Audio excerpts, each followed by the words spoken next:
Well,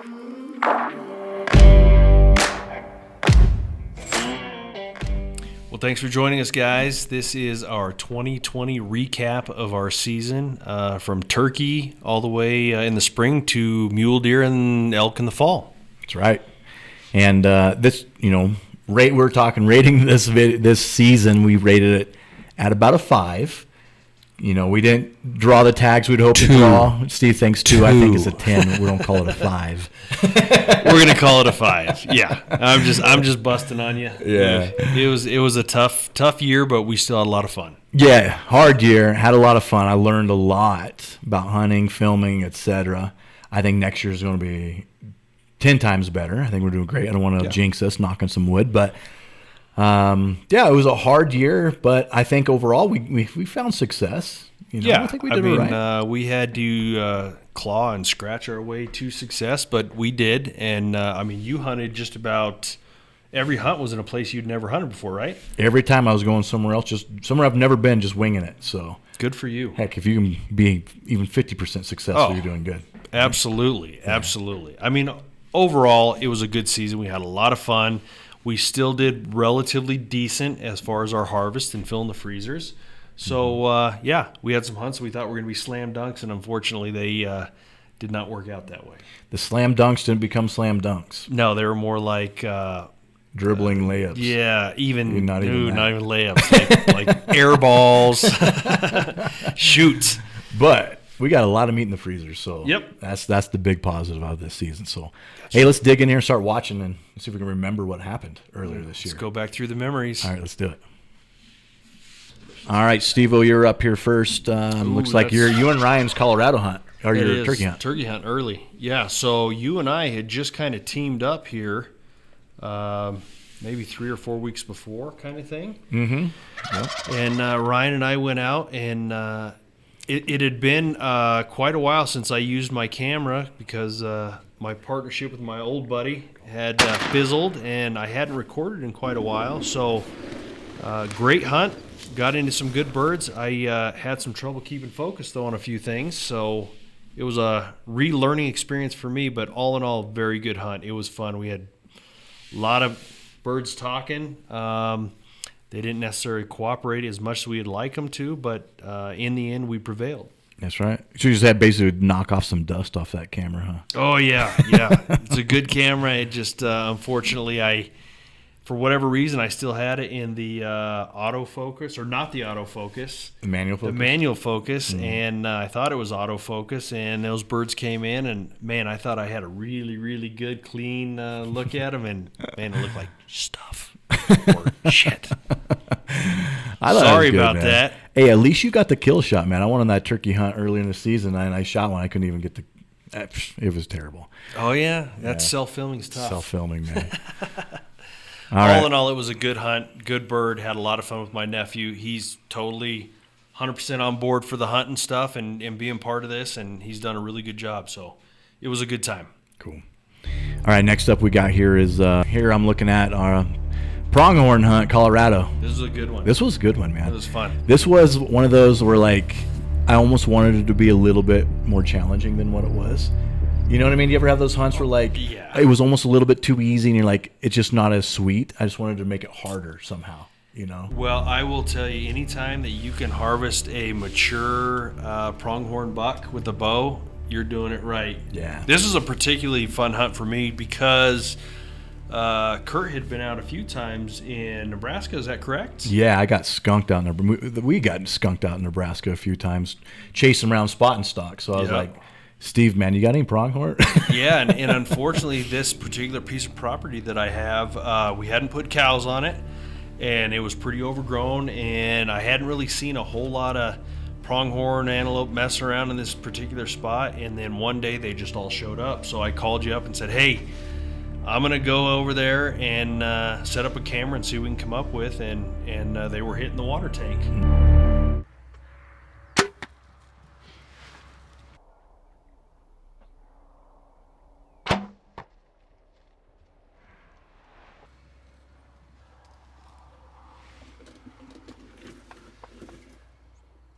And I called him up and said, let's go. And I think that if I recall, basically we set this blind up and hunted it the next day, correct? Yeah. You set up the day before.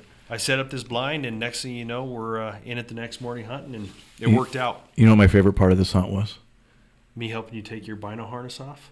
Well, that too. That was very sweet of you, Steve. Yeah, buddy.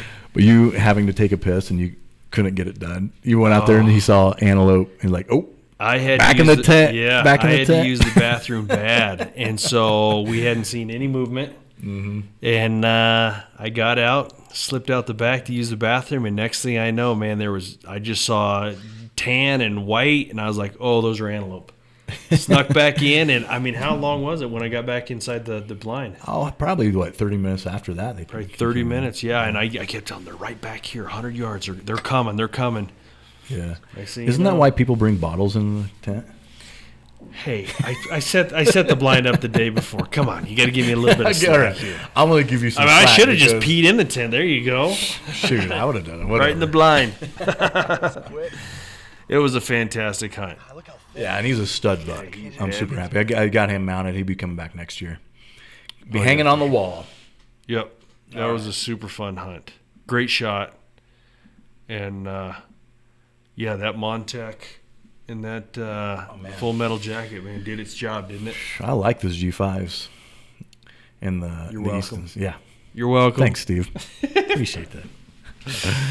All right, next up, here we go. What do we got here? We got my Your elk hunt, my right? elk hunt. Yeah, archery elk hunt. And we were talking earlier about how I went into a different area, and it just beat the heck out of me for a day. Decided to back out, go into a different spot. So we had to drive about 3 hours away. And the first day we set up camp, walked up there, sat in the meadow, and man, I just get lucky. You know what I mean? Hey, I just get lucky. I'd rather be lucky than good. I'll tell you, I swear. My dad told me that a long time ago. I'd rather be lucky than good, and I lived by that. Yep. So we just sat in that meadow, and we heard a bugle call. So I called just one bugle back and just sat there for 20 minutes, and he came in the meadow. A couple cow calls. He turned the way I needed him to turn, and stuck him with an arrow, and I think that arrow hit something in the spine, just to drop him down. Mm-hmm. But yeah, man, that was a fun hunt too.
But yeah, man, that was a fun hunt too. So God, you look jacked in that. Dude, look at your lats. that was before all the whitetail hunting I did when I got fat. Oh man, you were jacked. That was when I was actually in shape, man. I didn't work out for like 3 months trying to hunt. That's all right. You can always get back in shape. Elk hunting, you stay in shape through hiking, but whitetail hunting, not so much. Yeah, when you sent me that little video of you shooting that little bull, man, I was jacked. I mean, you jacked for me? Awesome. Yeah. That was the footage just was cool footage, man. It was a great cool footage, shot. Yeah. and like you say, knowing where you were going to go and kind of the way that unfolded with, basically Kurt had a person who was talking him up along the whole way that he was going to take him to this spot and go with, and then last minute just shut it down on him. And then Kurt tried to go into the unit himself. And then one day later, next thing I know, I'm getting a video that he's got this elk down. And I said, man, that doesn't look like the area that I know where you were going. He says, it's not. I'm like 150 miles south of there. I'm like, what? And you just change units. And hey, man, sometimes that's what you got to do. If you're not seeing elk, go somewhere else where there might be some elk, right? Yeah. So fantastic hunt. Yeah. All right. This next hunt, this is a mule deer hunt. Me and Ian went on, and and this hunt was kind of challenging in a different way. We saw a ton of deer, and it was a very short hunt, so we only had a couple days. 3 days, I think it was, Ian? 3 or 4. Yeah. So we only had a short amount of time.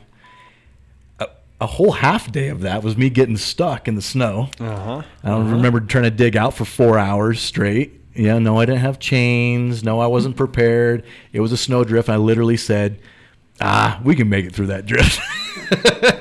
We did not make it through the drift, unfortunately, no. So we had to dig out for half that. So we only had like 2.5 days. We saw, no lie, a couple hundred deer in 2.5 days out in those sage flats. And I just could not locate a mature buck for the life of me.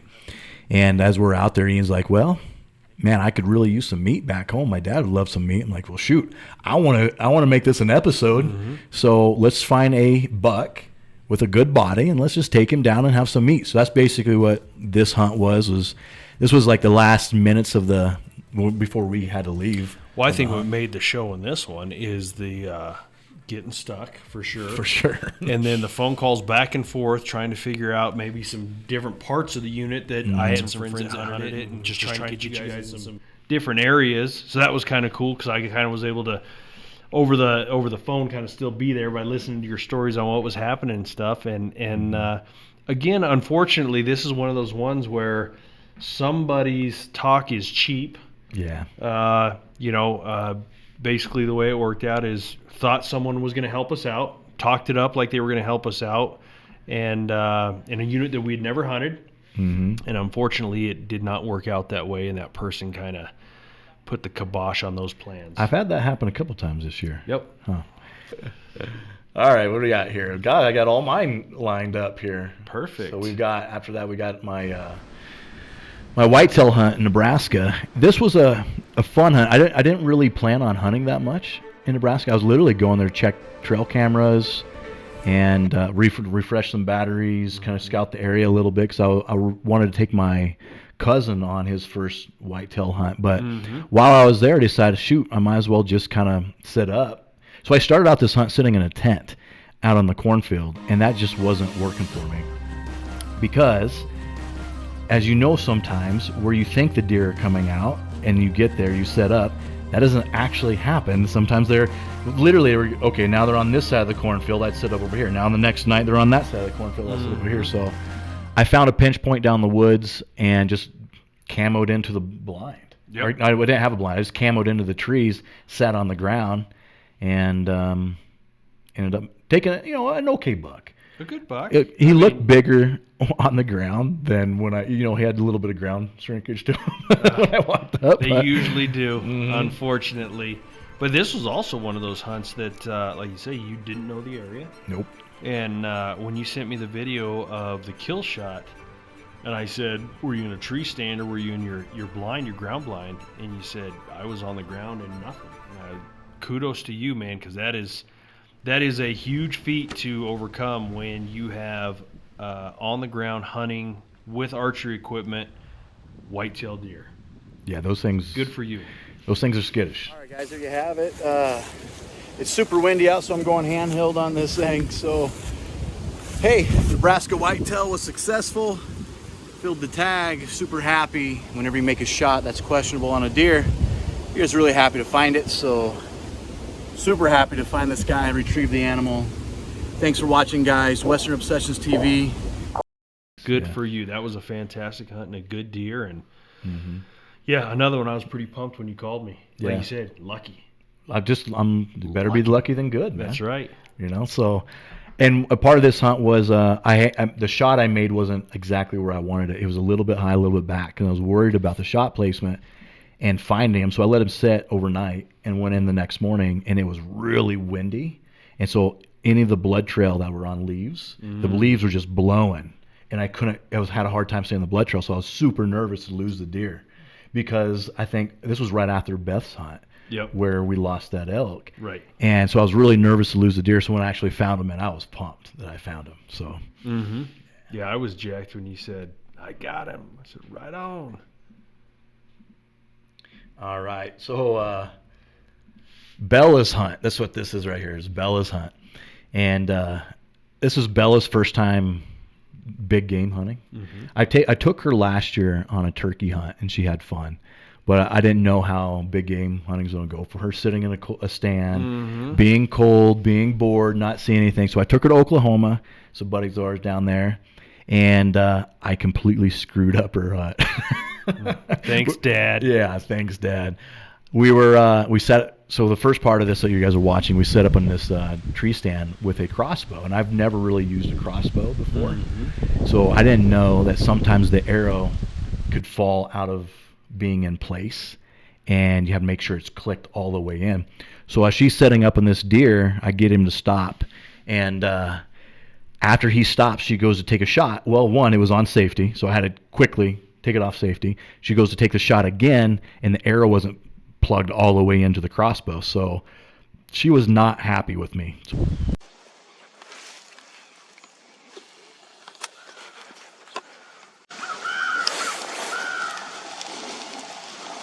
Take your time. Take your time. Wait a second.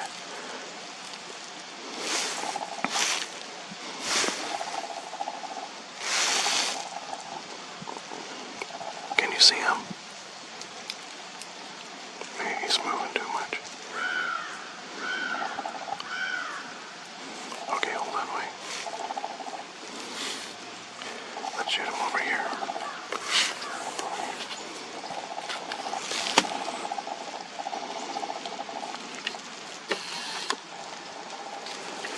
Shoot him over here. When it comes to that tree.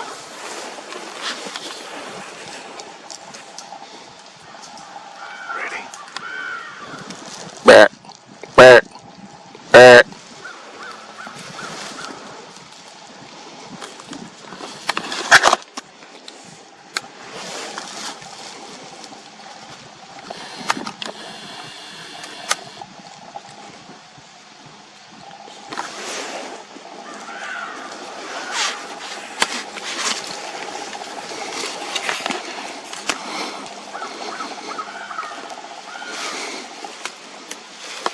Hold on.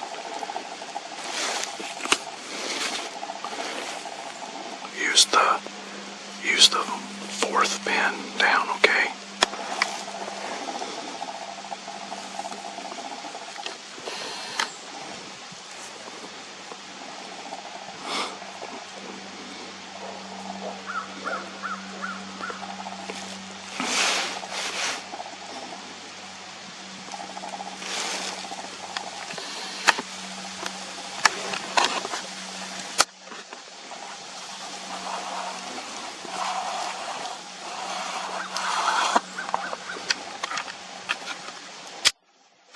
It's too far, baby. Well, shoot. Dad screwed it up, didn't he? So I needed a little redemption hunt. Took her back to Nebraska, and you guys helped me set up that tree stand. Yeah, that was a good hunt. When we're out there, yeah.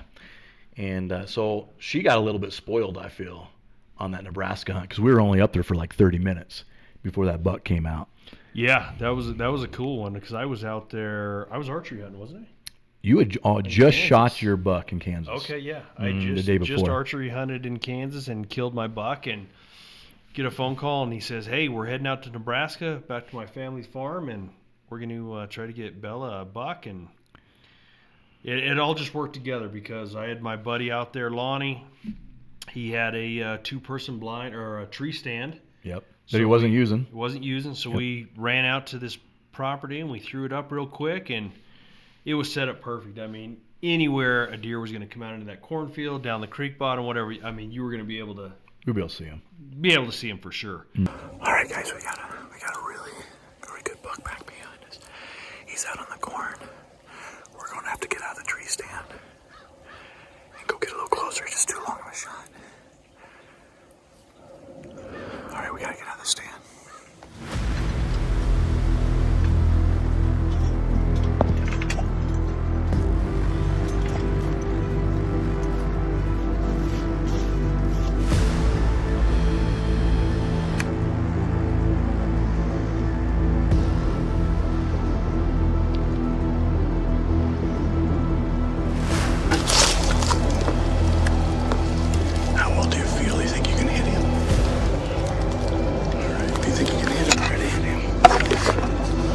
Just sitting there. Standing. We're gonna stay out a little bit.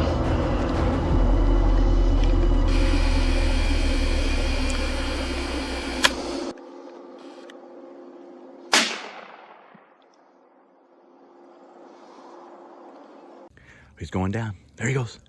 He's down. He's down. He's down. You just shot your first deer. You shot your first deer, girl. Yes. Yes. Good.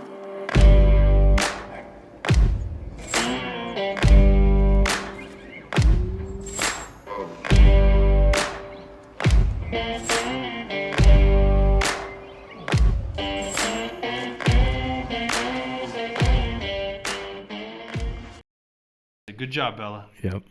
And she did. And she dug right in. And my thing is, if you're going to shoot an animal, you need to bloody the hands, right? You need to help gut it. So, Reese, if you ever go hunting with me and you kill an animal, you're gutting the thing, all right? Reese is up. You're up. I might pass out. That's all right. That's all right. We won't make you take a bite of the liver or anything. Yeah, you buy the heart, whatever. Yeah. So she was in there gutting it with me, and I think I was even more excited than what she was. You know, taking your kid out in their first hunt, harvesting their first animal. I was just bigger than mine by far. I was just completely excited and stoked for it. Do you remember your first hunt with Vinny? Oh yeah, yep. Vinny and I. It was a turkey hunt. Got Vinny a turkey when he was just a little booger out in Kansas, and yeah, I mean, just that deep sensation of thrilling, overwhelming emotions. I mean, the whole thing is just absolutely something you can't describe. Yeah. Which is absolutely fantastic. And what made this hunt even sweeter was my uncle's 243. Oh, that's right. So my uncle had passed away a few years before and handed down a 243 to me, and I'd cleaned it up for this hunt. I didn't, because all I had is that 7mm. I didn't want her shooting that 7 because it kicked a lot. So let's use my uncle's 243.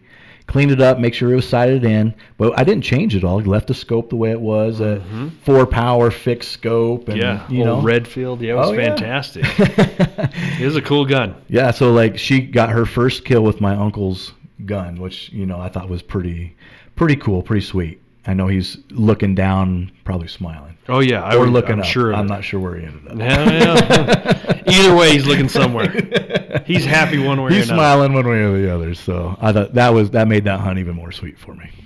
All right, best hunt. Oof. That's a heartbreak, man. Yeah, this is a heartbreak. Super. We burned a lot of points to get this tag. Was that 12? Yeah, she burned 12 points. She'd been putting in for a lot of years, and I'm going to take a lot of the blame on this. We had this bull that was set up not too awful far. It was just over 300 yards. Not a terribly tough shot.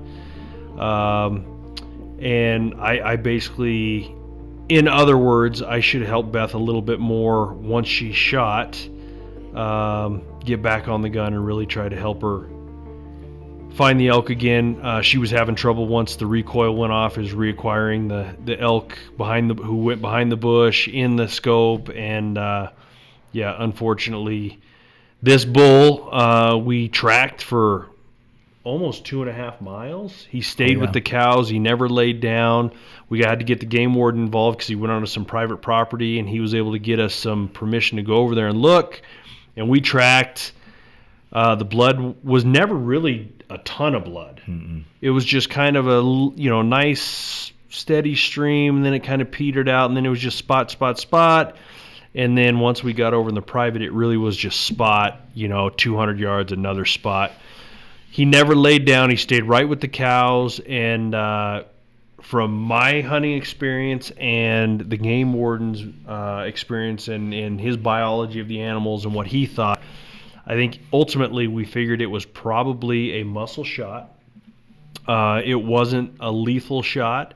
And we think that we actually saw this bull the next day up on a far ridge chasing these same cows. So, that's the good thing. The sad thing is that, she didn't harvest the animal habit on the wall. But the good thing is that if there's any positive out of this is that he's still living, or hopefully made it through the hunting season. And someone will be able to maybe get eyes on him next year. Yeah.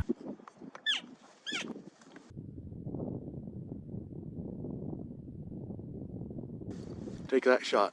That's a good shot.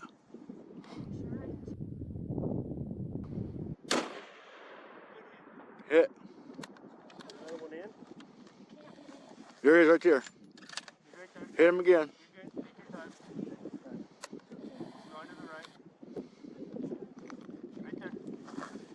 Right there. Right, nope. One more step. He's right behind that tree. Yep. Hold on, let him step out. Nope. He's wobbling. He's wobbling. He's wobbling. Down. He's about to go down. If you can put another one in it, but be careful of the cows behind him. Cow's behind him.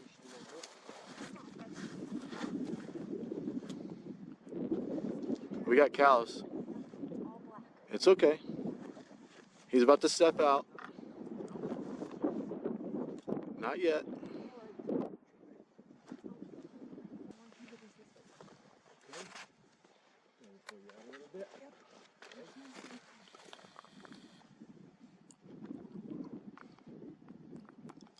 I was there filming, and yeah, I think it was a combination of things going wrong right out on this open. hunt.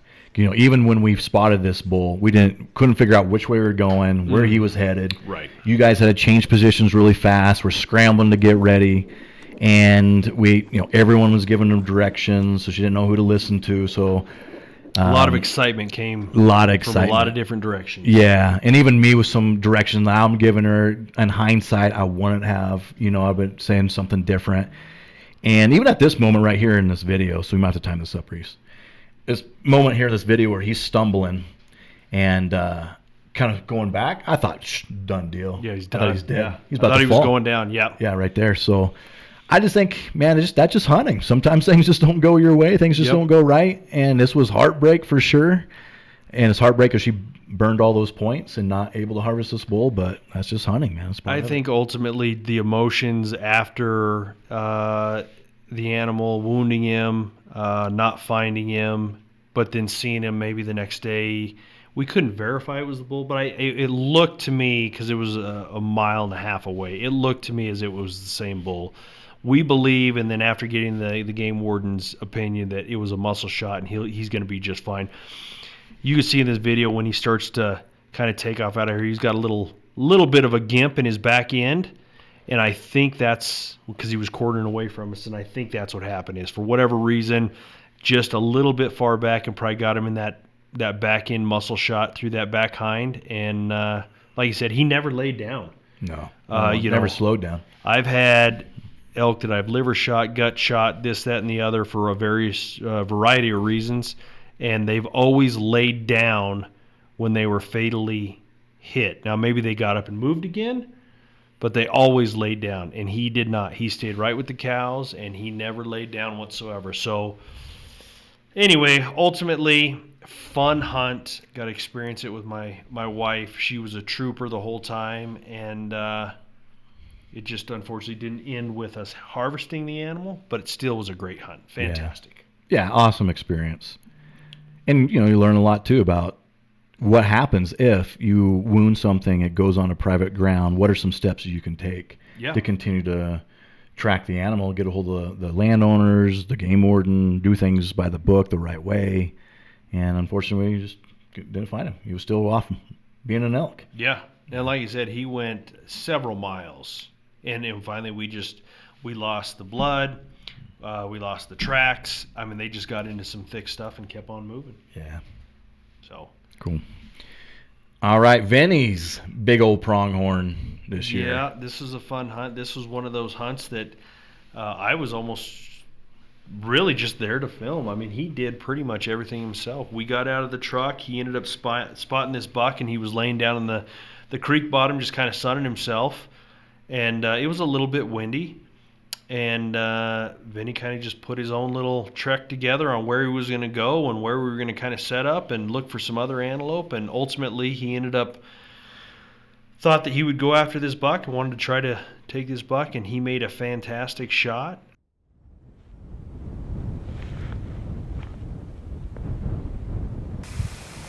So Vin, what I want to do is, do you see the turret? The turret up on top? Mm-hmm.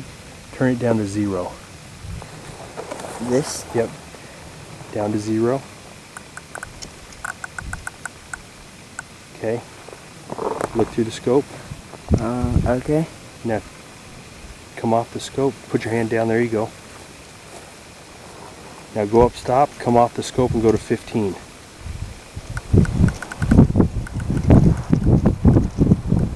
Okay, because there's a wind to your right to left, okay, you're going to have to hold, see those tick marks in there? Yep. Going crossways? Yep. I'm going to tell you, you're going to have to hold one, you'll basically have to put that to the right, so your crosshairs are going to be right off the point of his shoulder if he's to the right. I'll tell you which way to do it, okay? Okay.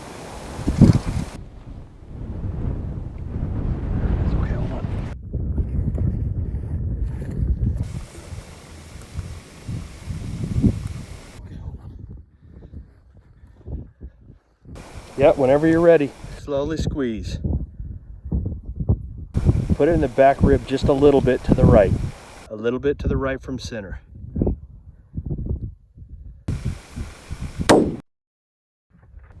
Good hit, Vin. Oh, yeah.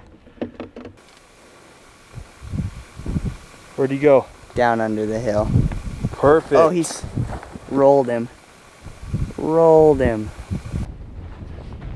Oh, yes. Yes. Oh my God. Perfect hit, dude. Give me Nailed him. some I nailed perfect hit, brother. Oh, man. Oh my gosh. I mean, I watched it go Yes. perfect into the... Ah, thanks for bringing me. Yeah, shoot, that's great, Vin. What a hunt. That was fun.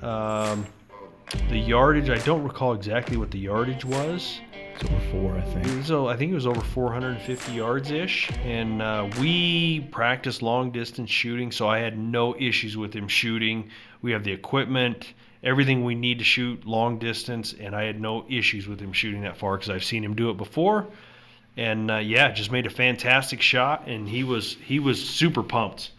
Yeah, He was super pumped, so that was awesome. Yeah, awesome shot. He could definitely shoot. You can see that even in his second sight picture. He stays right on the gun. Yeah, following the antelope wherever he's off through the scope. I'd have been rubbernecking trying to catch it with my eyes. Sure. So no, he's definitely well trained. I won't take exactly all the credit for that, but he's well trained. You should. No. All right, here's the hunt. Ooh. Whew. Now this hunt was with my nephew Ryan, a second season over-the-counter hunt, and I've hunted a lot, done a lot of these hunts where they're over the counter, and we've always dealt with crowds and other hunters and stuff, but This particular hunt, I mean, it got under my skin because, You can't tell. yeah, you couldn't tell at all. I mean, You know what's funny about this hunt is you had just watched the archery elk hunt, and I dropped a couple F-bombs in that, and I left that in. He's like, "Hey, man, great episode, but you kind of had the F-bomb." Right. And now I'm watching this a couple weeks later. I'm like, "Steve-O, man, you get worked up. There's some. I don't know if you dropped an F-bomb. There definitely was some cuss words." oh in there. yeah, oh yeah, we had to beep them out because I'll tell you what, I was upset, and the hunt itself was fun. Glassing, finding the animals, again with my nephew Ryan, enjoy hunting with him. He's a fantastic trooper. Kid will work till he can't even walk anymore, and going after these elk. I mean, he's a trooper. But what ended up happening, really, in a nutshell, is we just kept getting jacked around by other hunters who had no sense of morals, I guess you could call it, because Code, ethic. yeah, ethics, Yeah. core, all of it. We set up, got to this particular spot where we could glass several different canyons, and these showed up, and it was like way after sunlight. They pull up, they pile out of their truck, they see us sitting there glassing with our spotting scopes and tripods and everything else.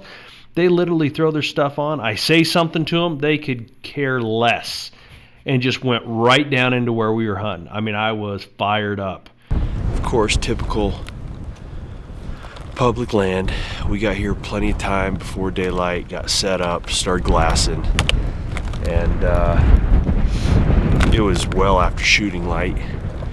2 trucks decide to come right to where we're parked, where we're glassing from, which is basically the end of the little trail. Literally 6 dudes pile out of it. And, I make the comment, hey man, we're glassing some stuff right over here, which there's not a whole bunch of property right here. It borders some public or private property. And they absolutely did not give a hoot. I'm sure you can see the disappointment on our face. We tried to put a move on those elk after a group of guys went in. We spotted some elk in the timber. We started to put a move on them. Some other guys beat us to the punch, ended up shooting a tiny little raghorn, and there was a really nice 5x5 in there for this area.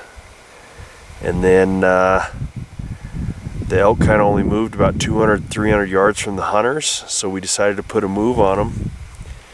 And lo and behold, another group of hunters came over the top, had no idea they were there, and just busted them out, and we just watched them go into the next county.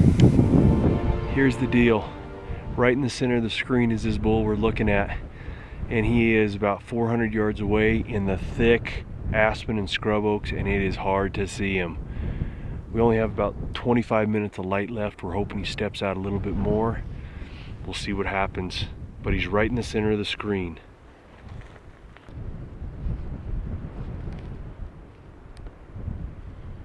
Are you on him?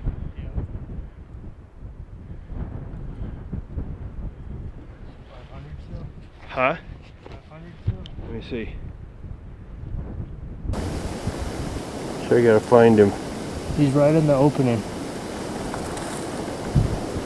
To the right of where he was, in the opening. Going right. 533. I got at 525. Okay. You got him? Whenever you're ready. Smoked him.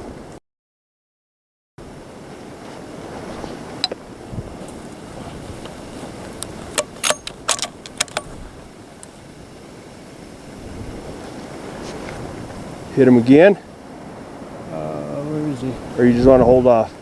He's down. Smoked him, Rye. Yep. Smoked him. Well, here he is. Beast. He ain't the biggest, but he's gonna fill the freezer. Talk about a good shot. I mean, Yeah. he's shooting a 300 rum here. This particular gun we had customized, and this is a 1/2-inch gun, shooting 180 grain Barnes tip TSX. And Ryan has not only killed this bull with that gun, but he also killed a bull in a trophy unit at 960 yards. And Like I said, the kid can shoot. Yeah. Dope your wind, know your dope, and man, he lets them fly. And you guys that are watching this right now, I would never shoot those distance because I have not practiced at those distances. Yeah. Steve, Ryan, Vinny, they shoot at those distances often. They're very good at shooting those long distances, and that's why they can do it and do it efficiently without wounding an animal. So that's it. I mean, you have to be able to justify in your own mind shooting that far, and given, you know, your ethics again, right? Mm-hmm. So we're not just winging lead at animals at long distance. I mean, we're truly have total dope, which is data on previous engagements. That's what we have dope with, and we know what the bullet in different conditions and wind, what it's going to do, and we know that we can go back and look through our dope and know how to hold, when to hold, what distance, all that stuff, and humidity, and I mean all that. I mean, we do train in that, and that's how we're able to shoot that far. Yeah, and as you see that shot, that's a perfect shot on that. Perfect shot. Yep. Perfect shot on that elk. Windy, 500 plus yards, quartering away slightly. It's a great shot. Yeah, it was. He did a great job. Yeah. All right. Next up is my my cousin's first whitetail hunt. Brian's. Oh, he was jacked on this hunt. Boy, oh he my was God. excited. This was a fun hunt. We got there a day before season, and we had spotted a pretty nice whitetail, man. I don't know. He was what probably. Was his name? We nicknamed him Ricky. That was his nickname. Oh, Ricky. Big Ricky. Big Rick. Pretty. Just a pretty deer, man. And we were hoping to get on him, but he literally had like not even a day and a half to hunt. He had that day and a little bit in the next morning, and he had to get out of there. And he was biting at the bit, man. So I knew the only really way that we'd have a good chance is just to sit in a pinch all day. And it was windy, it was cold, it was just a miserable day. We didn't see hardly, I think we might have saw one deer that entire day. We walked back out on the cornfield, and I wanted to leave a little bit early because I knew we were going across the cornfield on the way out. So we left about 30 minutes before shooting light was there. So basically right as the sun had gone down. And we spotted this guy out in the cornfield, and he starts sparring with this other buck.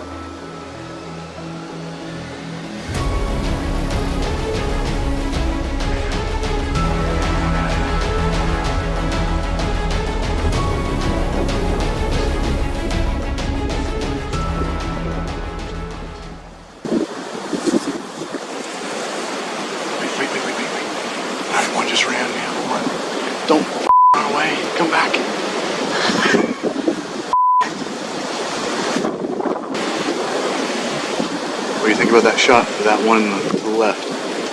Can you make that shot? That's the one that That one's out there. There's one with a whiter rack. He's the bigger one. He's out in the corn looking at you. Kind of walking towards you a little bit.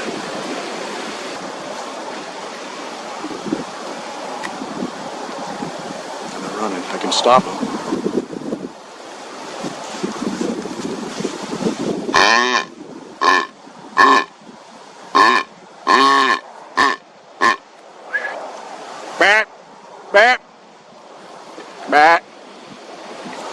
You see him? Yeah. Take him. If you got him, take him. Here's the shot. Right. Okay, there you got him. Just take him when he's walking. While he's walking? Yep. He's not going to stop. Reload. You got him. Reload. Hit him again. You can see him. He's down. We're down. He's down. He's down, bro. 8 minutes to spare. 8 minutes to spare, Bri. Oh, Bri just got him. 8 minutes to 8 spare. minutes to spare of shooting light. Oh my God. What do you think? What do you think, I didn't think it was going to happen. Oh, it was too dark for my camera. I didn't really get it picked up, so. Oh, man. Oh, jeez. We ended up getting a shot off of him, on him, and we got him broken apart and got a shot on him, and here he is. So, yeah, very exciting. Yeah, the adrenaline's still going, so. Ultimately, it was a fantastic hunt. He was super jacked. Mm-hmm. Again, you sent me a video of Big Ricky. the day before you guys killed this one. I said, oh my God, that's a good deer. Yeah, it's pretty good. So I thought for sure when you sent me a picture that I couldn't, when you sent it to me after you killed this deer, I couldn't bring it up on my phone and it won't download. So I'm like, they got Big Ricky, they got Big Ricky. And ultimately shot a fantastic deer. Good for him. First deer. First deer, that's a great first deer. Great first deer. Yeah. Yeah. I mean, like you said, the trophy isn't just in the animal, it's in the whole experience. It's the hunt, you know? I mean, that's what really makes the trophy. Yep. And you got to experience kind of a Western style whitetail hunt, I call it, where you're still doing a spot and stock on the whitetail, even though you're whitetail hunting in the Midwest. So he got to experience a little bit. He got to sit all day and be super discouraged because we didn't see anything. And then he got the highs of spot and stock, getting close enough, making a good shot. And he made a good shot. Yep. That's great. Fantastic. Good for him. All right, Steve's whitetail hunt. Whoo-wee. Yeah. Man, what Do you wish you would have had that 10 minutes back? You know, I what would I'm be a talking liar about. if I said no. I would, but at the same time, I'm super pleased with the buck that I harvested. So here's a scenario. Go out to late. It's kind of late in the archery season. Most of the breeding is done. Those bigger bucks are going to be on their feet kind of looking for those last estrus does. That's why we hunt a little later if we don't get them early in the seek and chase phase. So Vinny and I end up going out there. Vinny's got Zoom classes because of the pandemic and COVID-19. You know, he's got to still be in school and this, that, and the other. So he's at the computer this particular day doing his schooling. I go out and sit in a tree stand on Lonnie's place, or on one of our places that Lonnie kind of runs. And this particular tree stand had not been sat in for about 4 years. That's pretty sketchy. Yeah. So we literally... That's how you fall out of a tree. Well, you know, here's the deal. We end up sitting in another stand that we just sat, and we saw some deer. But we get back that night, and Lonnie says, hey, he says, why don't we go down to this other place and check out that tree stand? He's like, man, there's always good deer in there. So 10 o'clock at night, we jump in the truck, and it's just him and I, and we got a couple beers with us, and we run down there, and we're drinking beers, and we start clearing out this this tree stand that was all covered up with the cedar. And we did a lot of hacking and cutting and stuff, and made sure everything was good with the tree stand, and you know, redid the straps and things like that. So I sat in it, and that next morning get in there and sat in there. But here's the I'll tell you the funny part about this story. So I get lost going into this tree stand. So this is what I want you guys to laugh at for me here. So you can navigate the mountains of Colorado like no other, but the flatlands of Kansas got me. just gotcha. Got me. So here's the deal. The way we went in and we cut out this tree stand was a different way than he told me to go in. So when he tells me to go in to get there, he says you come to the dead end at the fence, you go in, there's another hill, you kind of go down, and you're going to go into a draw. And when you come out, you just walk straight out of that draw, and you're going to come to, it was a shooting house, right? And then our tree stand is just past the shooting house. Okay. So I get in there, well, I go down in this draw, and somewhere in this draw, I get turned around. So when I come up out of the draw, I'm going the wrong direction. I don't realize it. So I'm in the CRP grass. It's like up to my chest. There's deer blowing out everywhere. It's dark. I can't see anything. I literally do a loop, and I end back at the road that I just parked on. And I'm like, what in the heck? Oh, so boy. It's starting to get light, so I'm trying to figure out my bearings. I end up running in. I get to my tree stand, sweating. I get set up, get the camera set up. And then I start to get cold because I just sweated for an hour, right? Yeah. And it's like about 22 degrees out, and I'm freezing. Then there's some deer kind of coming in and out. Well, the meat and potatoes of the story is at about mid-morning, I have this nice 10-point come in. Mm-hmm. Huge brow tines. Those brow tines, man. I've never seen a whitetail brows. that big. Yeah, brow tines. and that's what got him killed was the huge Yeah. brows. I was like, oh my God, he's beautiful. So he comes in, I stop him, I end up pounding this deer. I listen to him go up, he crashes, and I know he's down. And then I'm just sitting there giving him time just in case. And man, I hear a little rustle to my left, and here comes this 165-inch 10 or 12, I can't remember what it just stud. Stud. And, you know, I set the bow on him, and I drew back on him because I've always wanted. I've never shot a deer that big with my bow, and so at least I can say I drew back on him. Of course, my morals and ethics and the way I was raised kicked in, and I wasn't gonna do something illegal. And I watched him walk off into the sunset, hoping that he'll be back next year. But super pleased with the buck that I shot. Fantastic deer, fantastic hunt. Again, just one of those you don't know what's behind the next bush kind of thing. And that's the truth out in Kansas. All right. I went down to Texas on this hunt and hunted on a ranch, and a lot of exotics on this ranch. Yep. So this is a fallow buck. Man, I tell you what, I thought this hunt was going to be pretty easy, bud. And the really whole purpose of me going down on this hunt was to meet a different hunter and kind of get to know her, see if she wanted to be part of Western Obsessions as a field staff. And, you see right there in the screen, there's a feeder. So the feeder comes off, the animals come in, and that should be pretty easy. These fallow deer, man, were skittish. I'm talking 10 times what a whitetail is.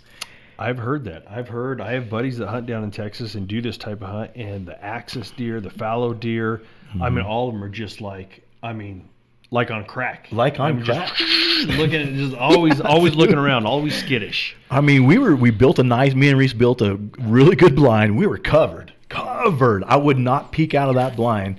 And every teeny little sound, every little movement, they're like, bang, on you. Got you.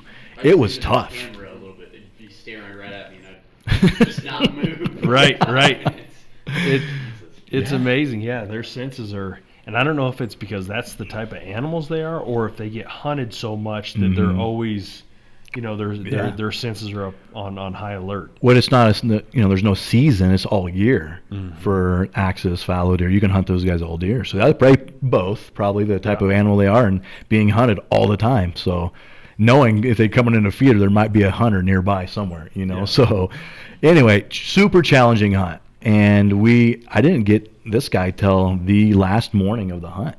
And I was frustrated in this hunt. We had a big fallow deer come in, 2 days before this, I think it was? Yeah. And it literally took, we were on a different side of this feeder, and not in a very good, we just kind of set up in some bushes. And I could not get to a shooting position. For like 30 minutes, I tried slowly standing, and I just couldn't get it done. And he ran off. This was another buck, and it was pretty dark here also. I couldn't tell how big of a buck this was. Super happy with this guy too, but let's play it and kind of see. I really like the way that they prance. They're just a cool-looking animal, man. And this is a chocolate fallow, but super skittish. Shot this guy as it was getting light. It was still pretty dark, legal shooting light. But I'm glad that we're able to capture on film. I didn't think we were going to. It was super dark. And how far of a shot was it? This one about 40. Nice. Not bad. But I could barely see my pin. Yeah. Yeah, it was tough to see the pin on him. So, but he's coming into this feeder and he knows something's up. Right. Whether he's seeing movement or something, he doesn't come in. He's about to jet out of here, and I knew I was going to have to take a shot. So, and he's almost to a point where we can't see anymore in the camera. So he stops, I think, right about there. I end up saying, well, it's either now or never. So If you would have went 10 feet more, I couldn't have. Done deal. Yeah, wouldn't be able to get him on camera.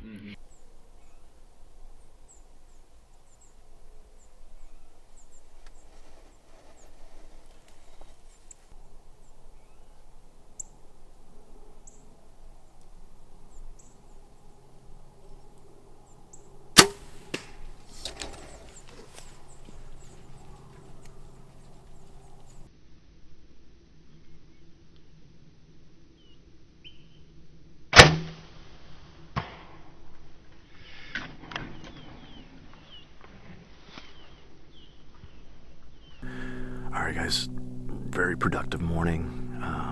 Got a shot on a fallow buck, came in real early this morning. It was still a little bit dark, I couldn't quite see how well the shot was, so we're sitting here waiting. There he is, right there, dude. Yes. Alright, bud. Alright.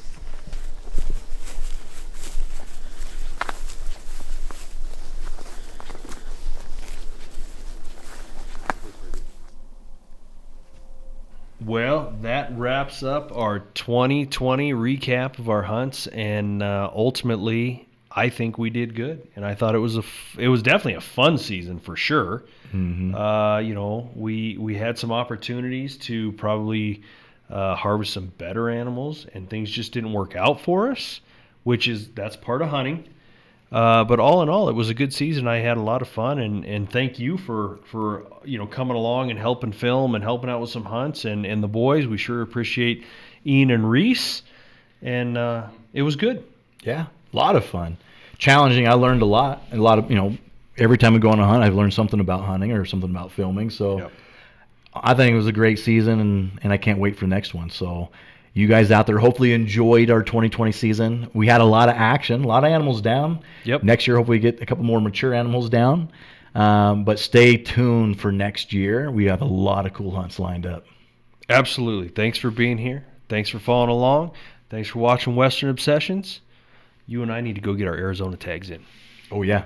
That's coming up tomorrow. tomorrow. Tomorrow. So we got to go do some computer work, get our tags in. Yep.